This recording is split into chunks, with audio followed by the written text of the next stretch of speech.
बाजारात द्राक्षांचा आणि डाळिंबाचा रंग पाहिला जातो, शाईन पाहिली जाते आणि त्यावर त्यांची किंमत ठरवली जाते. पण त्या चमकदार फळांमागे एक शेतकऱ्याचा संघर्ष दडलेला असतो. कारण प्रश्न फक्त उत्पादनाचा नसतो, प्रश्न फक्त नफ्याचाही नसतो, प्रश्न असतो विश्वासाचा.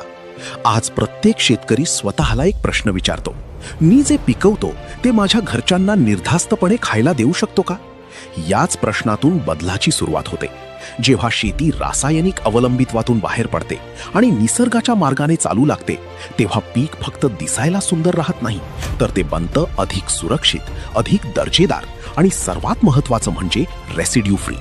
रेसिड्यू फ्री शेती म्हणजे फक्त चांगला माल नाही, ती आहे ग्राहकांसाठी दिलेली सुरक्षिततेची हमी आणि शेतकऱ्याच्या प्रामाणिकपणाची ओळख.